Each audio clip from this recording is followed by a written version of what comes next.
जय हिंद प्यारे बच्चों, क्या हाल चाल। उम्मीद करता हूँ आप सभी लोग चुस्त दुरुस्त तंदुरुस्त होंगे। आप सभी लोग सुरक्षित और स्वस्थ बने रहें, यही उस ऊपर वाले से प्रार्थना है। तो बेटा मैं हूँ दिव्यांशु, मेरा नाम है दिव्यांशु। आज हम इस वीडियो में बात करने वाले हैं क्लास 11 एनसीईआरटी के पहले चैप्टर की, जिसका नाम है सेट्स, उसके इंट्रोडक्शन की बात करने वाले हैं। जी हाँ बच्चों, ठीक, दिल थाम के बैठिए, कोई जादू नहीं दिखाने वाला हूँ, बस मैथ्स में कुछ जादू करेंगे, ठीक है। आइए सबसे पहले चैप्टर नंबर 1 की बात करते हैं, सेट्स, उसके इंट्रोडक्शन की आज अपन इस वीडियो में बात करने वाले हैं। जी हाँ, ज़्यादा वीडियो को बड़ा ना करते, वीडियो को स्टार्ट करते हैं।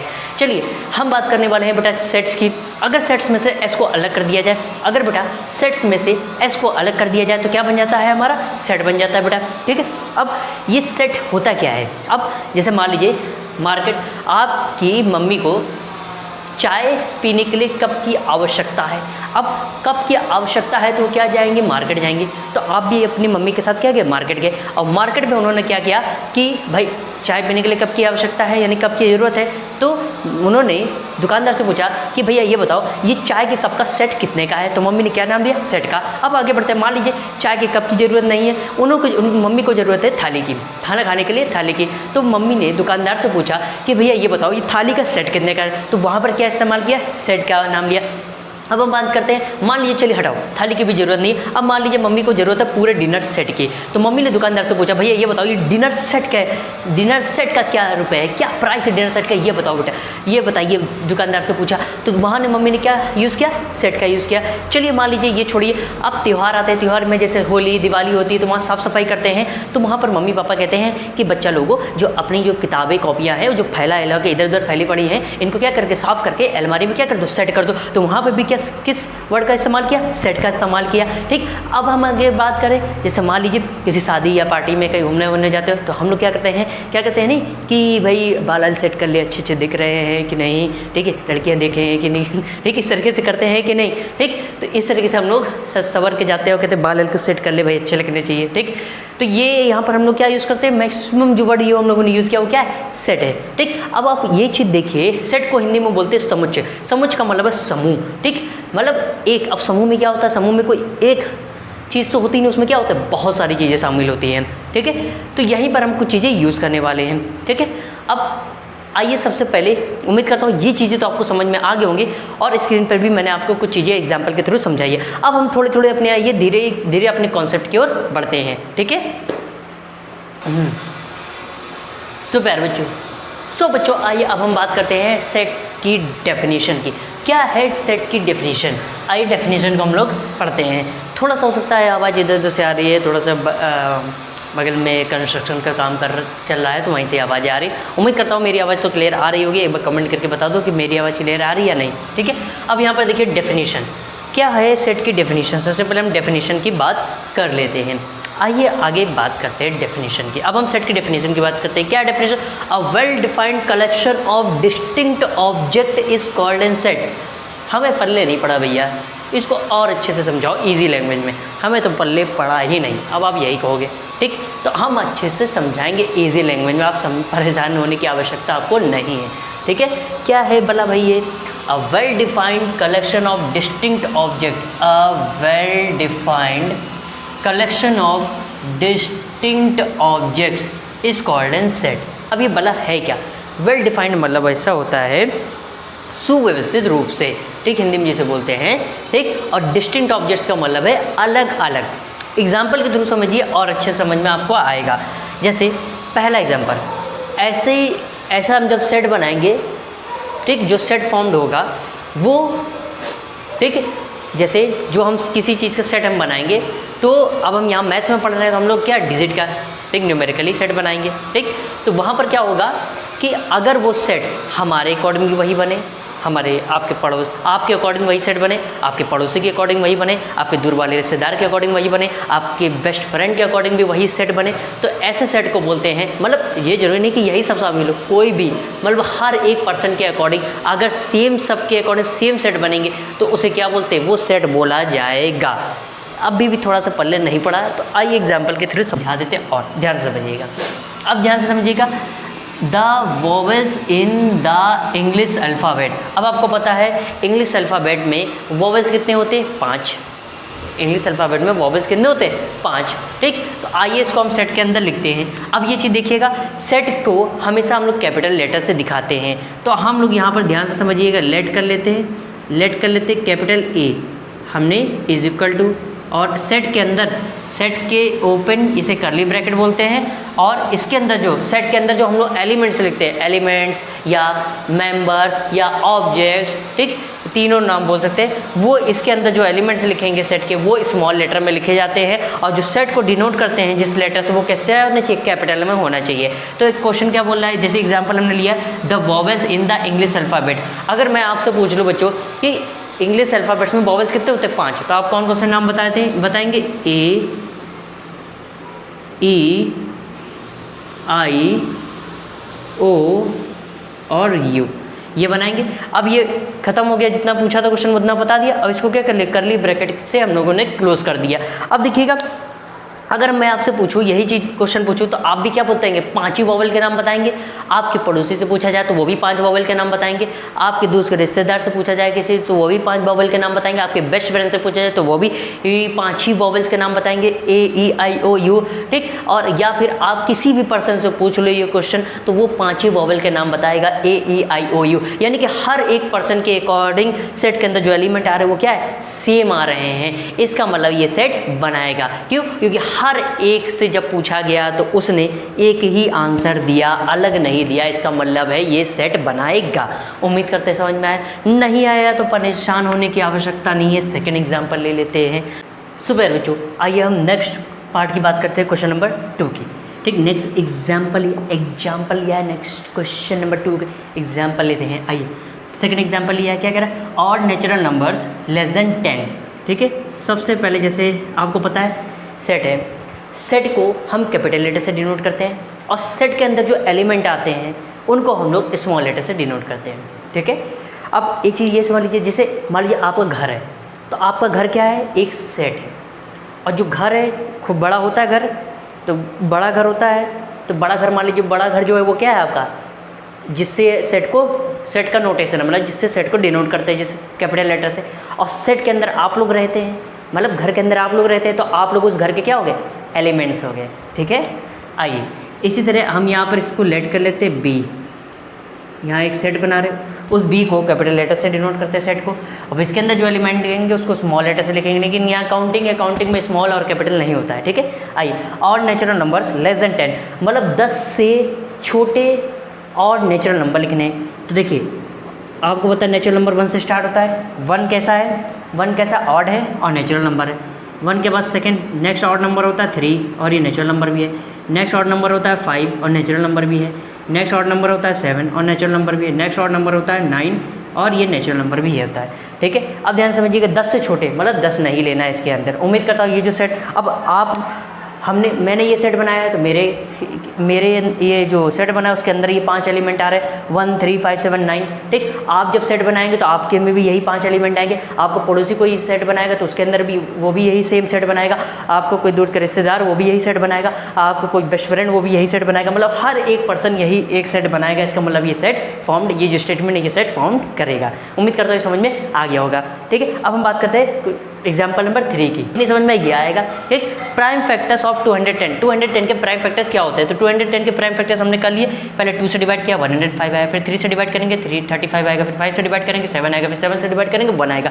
तो बेटा ये बताइए 210 के प्राइम फैक्टर्स क्या है? 2 3 5 7। ये तो मैंने फैक्टर्स किया। जब आप फैक्टर्स करते हैं तब भी यही एलिमेंट आते हैं। ठीक, कोई और करता है तब भी यही एलिमेंट आते हैं। मतलब हर एक पर्सन, अगर कोई भी पर्सन इसके प्राइम फैक्टर्स कर दे तो यही प्राइम फैक्टर्स इसके आएंगे। इसका मतलब है सेट के अंदर हर एक पर्सन के अकॉर्डिंग सेम एलिमेंट आएंगे। इसका मतलब ये सेट फॉर्म्ड करेगा, यानी सेट बनाएगा। उम्मीद करता हूँ ये इतनी जानकारी तो अच्छी लगी होगी। आइए कुछ और एग्जांपल लेते हैं जो सेट नहीं बनाएंगे। ठीक है, आइए पहले उससे पहले अपनी कॉपी नोट्स बनाने के लिए स्क्रीनशॉट ले लीजिए, फिर आगे बात करते हैं। सुबह बच्चों, उम्मीद करता हूँ आप सभी लोगों को अभी जो एग्जाम्पल नंबर 3 एग्जाम्पल आपको समझाए वो अच्छे से समझ में आ गए होंगे। अब आइए कुछ और एग्जाम्पल की बात कर लेते हैं। बेटा देखिए बच्चों, 4th 5th 6th 3 और एग्जाम्पल लिए जिससे आपको क्लियर हो जाएगा और आइडेंटिफाई आप जरूर अवश्य कर लेंगे कि सेट है या नहीं। जो स्टेटमेंट है वो सेट है, सेट फॉर्म कर रहा है या नहीं। आइए देखते हैं। 4th वाला क्वेश्चन क्या कहता है? The collection of 2 most talented writers of India. ठीक है, भारत के 2 सबसे, ठीक है, प्रतिभाशाली लेखक हमें बताने हैं। तो अब यहाँ पर देखिए मेरे अकॉर्डिंग जो है आर.के. नारायण और रविन्द्रनाथ टैगोर है। आपके अकॉर्डिंग हमने ये सेट फॉर्म किया तो 2 राइटर मैंने अपने मन से लिखे जो मुझे अच्छे लगते हैं, ठीक। इसके बाद आप 2 अलग लिखोगे, आपके पड़ोसी 2 अलग लिखेगा, आपके दूर के रिश्तेदार जो है वो 2 अलग नाम लिखेंगे, आपका बेस्ट फ्रेंड 2 अलग नाम लिखेगा। हर पर्सन जो है ज़रूरी नहीं कि सेम ही नाम लिखे, अलग अलग नाम लिखेंगे, ठीक। तो क्या किसी भी पर्सन का जिस सेट के अंदर हम नाम लिख रहे हैं क्या सेम मैच हो रहे हैं? नहीं हो रहे। सारे पर्सन का सेम नाम मैच नहीं होगा, इसलिए ये जो स्टेटमेंट है ये सेट फॉर्म्ड नहीं करेगा। उम्मीद करता हूँ आपको ये समझ में आ गया होगा। अब 5th वाले की बात करते हैं। A team of 11 best cricket batsman of the world, पूरे दुनिया के 11 बैट्समैन खिलाड़ियों की टीम बताइए, सबसे बेस्ट, ठीक है। अब ये बताइए पूरे वर्ल्ड में से अगर आपको चुनना हो तो आप क्या करेंगे? 11 मेरे 11 अलग नाम होंगे, आपके 11 अलग नाम होंगे, आपके पड़ोसी के 11 अलग नाम होंगे, आपके दूर के रिश्तेदार के 11 अलग नाम होंगे, आपके बेस्ट फ्रेंड के जो 11 है वो अलग नाम होंगे। यानी कि हर एक पर्सन जब 11 खिलाड़ियों की टीम बनाएगा तो किसी भी पर्सन का जो सेट है वो आपस में मैच नहीं होगा। अब जो मैच नहीं होगा तो इसका मतलब वो सेट नहीं बनाएगा। उम्मीद करता हूँ ये भी समझ में आपको आ गया, ये सेट नहीं बनाएगा। अब ये देखिए the collection of all even integers, the collection of all even integers. मैं उम्मीद करता हूँ आप लोगों ने मेरा नंबर सिस्टम वाला वीडियो जरूर देखा होगा। अगर नहीं देखा तो उसका लिंक नीचे डिस्क्रिप्शन में दिया, वहाँ से जाकर जरूर देख लेना। अदरवाइज़ आपको ये इवन इंटीजर्स क्या होते हैं सब उसमें मैंने डिटेल से बताया है, बहुत ही अच्छे से डिटेल में, ठीक है। आइए तो कलेक्शन ऑफ ऑल इंटीजर्स, ठीक। देखिए सेट फॉर्म करेगा, आइए देखते हैं। हम मान लेते हैं इसको सेट के अंदर डिनोट करते हैं, ए मान लेते हैं, ये सेट है हमारा, ए ही चले मान लेते हैं। अब कह रहे हैं the collection of all even integers की बात कर रहा है। अब आपको पता है इंटीजर्स क्या होते हैं, एक बार मैं मोटा मोटा एक्सप्लेन कर देता हूँ। इंटीजर्स आपको पता है जेड से डिनोट करते हैं। इसके अंदर 0 +-1 +-2 +-3 +-4 ये इस तरीके के नंबर आते हैं। अब क्या करें? The collection of all even integers, all even integers, सभी इवन इंटीजर्स का कलेक्शन, ठीक, उसे क्या बोलते हैं हम लोग? वो है आपका सेट। ये फॉर्म करेगा या नहीं ये हमें यहाँ पर बताना है। तो आपको मैं 10 सेकंड का टाइम दे रहा हूँ, आप ये कमेंट करके बताओ ये सेट फॉर्म करेगा या नहीं। मैं 10 सेकंड का टाइम दे रहा हूँ, आप जल्दी बताओ, ठीक है, जल्दी से बताओ, जल्दी से। करता हूँ आप लोगों ने कर लिया होगा, ठीक है। एक चीज़ यहाँ और नोट कर लीजिए कि द कलेक्शन ऑफ ऑल, यहाँ एक चीज़ और लिख लीजिए, पॉजिटिव इवन इंटीजर्स। अब बताओ इसका, देखिए पॉजिटिव इवन इंटीजर्स कौन से होते हैं? एक तो सबसे पहले 0 +-1 +-2 +-3 +-4 +-5 and so on the infinite तक जाता है, ठीक है। और ये तो होते हैं इंटीजर, इसके अंदर 0 भी आता है, पॉजिटिव इंटीजर भी आते हैं, नेगेटिव इंटीजर भी आते हैं। हमारा जो एग्जांपल है वो क्या है? The collection of all positive even integer, ठीक है। पॉजिटिव लेना है और कैसा? इवन होना चाहिए। तो देखिए 2 पॉजिटिव भी है और इवन भी है, ठीक है। 2 के बाद 4, 4 के बाद 6, 6 के बाद 8, 8 के बाद 10, 10 के बाद 12, 12 के बाद 14, 14 के बाद 16 एंड सो ऑन द, ऐसे चलते चलते इनफाइनाइट तक जाएगा, ठीक है। तो जो मैंने सेट बनाया और सेट के अंदर जो एलिमेंट आए वो ये आए, ठीक। आप अगर सेट बनाओगे तब भी यही फॉर्म्ड होगा, आपको पड़ोसी अगर सेट बनाएगा तो वो भी यही फॉर्म्ड होगा, आपका कोई रिश्तेदार सेट बनाएगा तब भी यही बनाएगा, आपका कोई मित्र बनाएगा सेट तो भी यही बनाएगा। मतलब हर एक के पर्सन के अकॉर्डिंग सेम सेट बनेगा, इसका मतलब ये सेट बनाएगा, ये सेट है। उम्मीद करता हूँ ये 3 एग्जाम्पल से आपको सेट आइडेंटिफाई करना आ गया होगा। तो अपनी कॉपी में नोट्स बनाने के लिए स्क्रीनशॉट ले लीजिए, फिर आगे बात करते हैं। अब हम बात करेंगे सेट को डिफाइन करने के लिए 2 फॉर्म होती है, एक होता है रोस्टर फॉर्म, दूसरा होता है set builder form. Roster form का दूसरा नाम होता है टेबलर फॉर्म। उससे पहले नोट कर लो, फिर आगे बात करते हैं, ठीक है। सो प्यारे बच्चों, आगे बढ़ने से पहले कुछ रिमार्केबल पॉइंट है जिनको ध्यान रखना अति आवश्यक है आपके लिए। आइए कुछ 3 रिमार्केबल पॉइंट है उनको ध्यान रखिएगा। पहला रिमार्केबल पॉइंट है sets are usually denoted by capital letters. हमेशा सेट को कैपिटल लेटर से डिनोट किया जाता है, लाइक ABCD XYZ एक्सेट्रा, ठीक है। ये है जो हम सेट को जैसा भी हमने बनाया था सेट ऑफ वॉवेल्स, तो उसमें हमने क्या किया था? ए से कैपिटल लेटर से सेट को डिनोट किया था, उसके अंदर जो एलिमेंट है AEIOU और सेट के अंदर जो एलिमेंट्स है उनको स्मॉल लेटर से डिनोट किया था।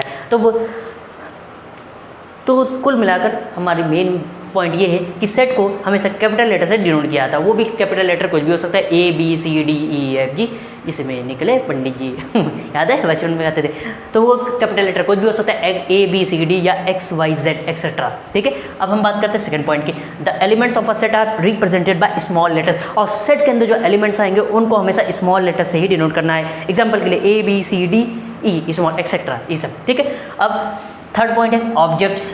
ठीक है, पहला तो objects, elements and members of a set are synonyms terms. ठीक है, मतलब सेट के अंदर जो है, इन सेट के अंदर जो एलिमेंट है उनको आप एलिमेंट्स भी बोल सकते हैं, ऑब्जेक्ट्स भी बोल सकते हैं और मेंबर्स भी बोल सकते हैं। ये तीनों सिनोनिम्स टर्म्स हैं। ठीक है, उम्मीद करते हैं तीनों रिमार्केबल पॉइंट आपको अच्छे से बिंदास फर्स्ट क्लास जबरदस्त समझ में आ गया होगा। तो अपनी कॉपी नोट्स बनाने के लिए इसका भी स्क्रीनशॉट ले लीजिए, फिर आगे।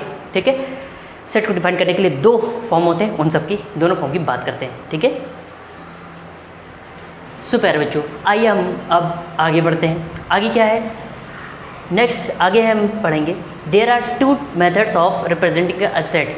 सेट को रिप्रेजेंट करने के लिए दो मेथड होते हैं। सेट को रिप्रेजेंट करने के लिए दो मेथड होते हैं। पहला जो मेथड होता है उसका नाम है बेटा रोस्टर फॉर्म, और इसको दूसरे नाम से जाना जाता है टेबुलर फॉर्म, और भी इसके कई नाम होते हैं। ठीक है, अभी के लिए इतना जानिए। सेकंड जो फॉर्म सेट को रिप्रेजेंट करने के लिए जो मेथड होता है वो होता है सेट बिल्डर फॉर्म। ठीक, सबसे पहला हम लेते हैं रोस्टर फॉर्म। रोस्टर फॉर्म क्या है, इसके लिए एग्जाम्पल ले लेते हैं, ध्यान से सुनिएगा। रोस्टर फॉर्म क्या है, हमारा जो सेट है वो वर्ड प्रॉब्लम के फॉर्म में लिखा होगा, और उसको न्यूमेरिकली लिखना, मतलब नंबर के फॉर्म में लिखना या लेटर के फॉर्म में लिख देना। लेटर के फॉर्म में लिखेंगे और उन लेटर जितने भी है, एलिमेंट्स जितने भी है, उन सबको किसके लिखेंगे, सेट के अंदर लिखेंगे, कर्ली ब्रैकेट्स के अंदर लिखेंगे, और हर एक एलिमेंट के बीच में क्या लगाएंगे, कॉमा। ठीक है, आइए ध्यान से देखिएगा, उसी को बोलते हैं हम लोग रोस्टर फॉर्म।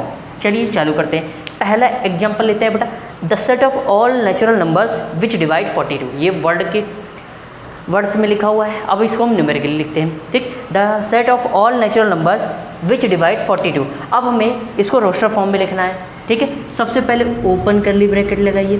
ठीक, अब यहाँ पर हमें ऐसे नंबर लिखने हैं। ठीक है, ऐसे इस सेट के अंदर ऐसे एलिमेंट लिखने हैं जो नेचुरल नंबर होने चाहिए और 42 को क्या करें, डिवाइड करें। तो नेचुरल नंबर आपको पता, देखिए 1 42 को डिवाइड करेगा, यस, यानी 1 इसके अंदर आ जाएगा। क्या 2 42 को डिवाइड करेगा, बिल्कुल करेगा। क्या 3 42 को डिवाइड करेगा, बिल्कुल करेगा। क्या 4 42 को डिवाइड करेगा, नहीं। 4 के बाद नेक्स्ट नेचुरल नंबर 5 नहीं करेगा। 5 के बाद 6 करेगा, 6 7 जा 42 होता है। 6 के बाद 7 करेगा, यस, 7 6 जा 42। 7 के बाद 8 नहीं करेगा, 9 नहीं करेगा, और 11 भी नहीं करेगा, 12 भी नहीं, 13 भी नहीं, 14 करेगा। 14 1 जा 14, 14 2 जा 28, 14 3 जा 42, 14 करेगा। और कौन सा करेगा, और बताइए। 14 के बाद 15 नहीं करेगा डिवाइड 42 को, 16 भी 42 को डिवाइड नहीं करेगा, 17 भी 42 को डिवाइड नहीं करेगा, 18 भी 42 को डिवाइड नहीं करेगा, 19 भी नहीं, 20 भी नहीं, 21 करेगा 42 को डिवाइड, क्योंकि 21 2 जा कितना होता है 42। 21 के बाद देख लो कोई और नंबर है जो 42 को डिवाइड करे, नहीं करेगा। केवल अब कौन सा बचा, 42 ही ऐसा बचा जो 42 खुद को डिवाइड करेगा। तो यानी कि ये सेट के अंदर कौन कौन से एलिमेंट आएगा, 1 42 को डिवाइड करेगा, 2 42 को डिवाइड करेगा, 3 42 को डिवाइड करेगा, 6 42 को डिवाइड करेगा, 7 42 को डिवाइड करेगा, 14 42 को डिवाइड करेगा। 21 से अगर 42 में डिवाइड करोगे पूरा डिवाइड हो जाएगा, 42 से अगर 42 में डिवाइड करोगे तो क्या हो जाएगा, पूरा डिविजिबल हो जाएगा। इसके अंदर इसका मतलब कितने एलिमेंट आए, 2 2 4 2 6 2 8 इस सेट के अंदर एलिमेंट आएगा। और ये इसका क्या हो गया, रोस्टर फॉर्म। तो वर्ड प्रॉब्लम के फॉर्म में लिखा होगा, उस जो सेट है वर्ड के फॉर्म में लिखा होगा, वर्ड्स के फॉर्म में लिखा होगा, उसको न्यूमेरिकल फॉर्म में लिख देना या लेटर के फॉर्म में लिख देना, वही हमारा क्या है, रोस्टर फॉर्म है। और ध्यान रखना, ये ओपन कर्ली ब्रैकेट, ये क्लोज कर्ली ब्रैकेट के अंदर लिखा आता है एलिमेंट्स, और हर एक एलिमेंट्स के बीच में क्या होना चाहिए, कॉमा लगा। हर एक एलिमेंट के बाद कॉमा लगाना, यही होता है हमारा रोस्टर फॉर्म। अब आगे बात करते हैं ये वाला, इसका RF निकालते हैं। RF मतलब रोस्टर फॉर्म। चलिए भाई, रोस्टर फॉर्म, इस ओपन कर्ली ब्रैकेट क्या है, example, the set of all odd positive integers less than 7 positive. अब इंटीजर के बारे में मैंने बता दिया, तो अब क्या करना है, इस सेट के अंदर कौन से एलिमेंट आएंगे, ऐसे एलिमेंट आएंगे जो कैसे होने चाहिए, पॉजिटिव होने चाहिए, ऑड होने चाहिए, और क्या होने चाहिए, इंटीजर, और 7 से छोटे होने चाहिए। तो देखिए 1 इंटीजर होता है, पॉजिटिव होता है, ऑड भी है। 3 इंटीजर होता है, पॉजिटिव भी है, ऑड भी है। 5 पॉजिटिव इंटीजर है, ऑड भी है। अब क्या बचा, लेस देन, ध्यान रखिएगा क्या बोल, लेस देन इक्वल नहीं बोल रहा, लेस देन 7 मतलब 5 से छोटे, यानी कि लेस देन 7 7 से छोटे, मतलब 7 को इसके अंदर नहीं लिखना है ये। तो 3 ऐसे एलिमेंट आ गए जो इस कंडीशन को सेटिस्फाई करते हैं और ये सेट फॉर्म कर रहा है। ये इसका हो गया रोस्टर, ये इस सेट का क्या हो गया, रोस्टर फॉर्म। उम्मीद करता हूँ रोस्टर फॉर्म के 2 एग्जाम्पल आपको समझ में समझाए वो बिंदास फर्स्ट को जबरदस्त समझ में आ गए होंगे। तो अपनी कॉपी में नोट्स बनाने के लिए स्क्रीनशॉट ले लीजिए। फिर नेक्स्ट आगे बात करते हैं सेट बिल्डर फॉर्म की, ठीक है। सो प्यारे बच्चों, उम्मीद करता हूँ आप लोगों को जो पहला फॉर्म है सेट को सेट को रिप्रेजेंट करने के लिए जो पहला मेथड है वो समझ में आ गया होगा, जिसे बोलते हैं रोस्टर, और टेबुलर फॉर्म वो आपको अच्छे समझ में आ गया होगा। अब सेट को रिप्रेजेंट करने के लिए जो सेकंड मेथड है जिसका नाम है सेट बिल्डर फॉर्म, उसको समझते हैं। ध्यान रखिएगा, अभी तो मैं आपको 2 एग्जाम्पल करा रहा हूँ, ठीक है, 2 एग्जाम्पल समझाने के तौर पर करा रहा हूँ। फिर आगे जब मैं कराऊंगा तो बहुत सारे क्वेश्चन की भरमार है आगे चल के, ठीक है।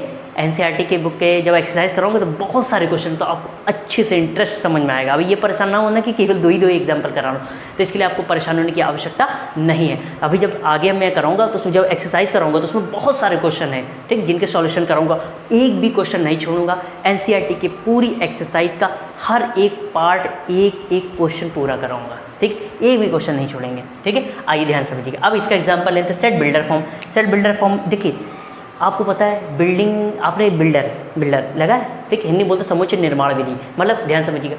एक एग्जांपल के तौर पर हम समझते हैं, हम क्या करते हैं जब कोई मकान बनाते हैं तो क्या मकान पहले से बना होता है? नहीं, मकान बनाने के लिए क्या होता है, ज़मीन तो चाहिए होती है, ठीक है। अब मकान बनाने के लिए क्या होता है, ईंटा अलग आता है, मोरंग अलग आती है, सीमेंट अलग आती है, ठीक है, और बहुत सारी हैं जो उसमें आवश्यक सामग्री वो सारी आती हैं, चीज़ मटेरियल्स में आ जाता है, ये सब अलग अलग होता है। इन सब को जोड़कर एक स्ट्रक्चर बनाया जाता है जिसे हम मकान बोलते हैं, ठीक है। तो यहाँ पर भी हम वही करेंगे, यहाँ बिखरे हुई चीज़ें उनको एक जगह कलेक्ट करके करेंगे। आइए ध्यान से समझिएगा सेट बिल्डर फॉर्म क्या होता है। देखिए ये बिखरे हुए हैं, इनको एक से फॉर्म में लिख देना है, ठीक है। इसमें ईंटा भी है, मोरंग भी है, सीमेंट भी है, सबको एक फॉर्म में जोड़ के लिख देंगे, वो हम क्या बन जाएगा, मकान, ठीक है। आइए ध्यान से, बिल्डिंग। आइए ध्यान से समझिएगा। अब क्वेश्चन क्या है, अब समझते हैं। यहाँ पर क्या होगा, यहाँ क्वेश्चन आपका दिया होगा रोस्टर फॉर्म में दिया होगा, ठीक है। रोस्टर फॉर्म का मतलब क्या होता है, कर्ली ब्रैकेट के अंदर एलिमेंट लिखा होगा, हर एक एलिमेंट के बाद कॉमा लगा होगा, ठीक है। अब ध्यान से समझिएगा। अब इसको हमें लिखना है सेट बिल्डर फॉर्म में। सेट बिल्डर फॉर्म में कैसे लिखते हैं, सबसे पहले ओपन कर्ली ब्रैकेट लगाते हैं, फिर अब हमें ये दिखाना है इन एलिमेंट की इन्फॉर्मेशन दे रहे, मतलब जो अंदर लिखे हैं, तो हम ये दिखाते हैं एक्स से दिखा दो या वाई से दिखा दो, एक्स सच दैट, इसे सच दैट बोलते हैं। हम ये बताने जा रहे हैं कि सेट के अंदर जो एलिमेंट है उसकी इन्फॉर्मेशन दे रहे हैं, तो हम ये दिखा रहे हैं एक्स सच दैट, मतलब इसके अंदर जो एलिमेंट आ रहे हैं सेट के अंदर उसके बारे में हम इन्फॉर्मेशन दे रहे हैं। अब क्या इन्फॉर्मेशन दे रहे हैं, ध्यान से देखिएगा। एक्स सच दैट, यहाँ पर एलिमेंट देखिए क्या है, A comma E comma I comma O comma U, ये क्या है, कुछ पहचाना सा लग रहा है। रोस्टर फॉर्म में किया, पिछले एग्जाम्पल्स में भी हम लोगों ने किया है। ये क्या है, set of vowels in English alphabet, ठीक है। ये वॉवेल्स है, इसका मतलब है एक्स का मतलब है इसके अंदर जो सेट के अंदर एलिमेंट है वो क्या है, वो किस टाइप के क्या है, x such that x is a vowels, x ये क्या है, ये एलिमेंट, एक्स का मतलब हमने दिखा दिया। एक्स का मतलब है इसके अंदर जो सारे एलिमेंट आ रहे हैं उनकी इन्फॉर्मेशन दे रहे हैं। क्या है, एक्स इज़ अ वॉवेल्स, मतलब इसके अंदर जो एलिमेंट आ रहे हैं क्या है, एक वॉवेल, ये वॉवेल्स है इन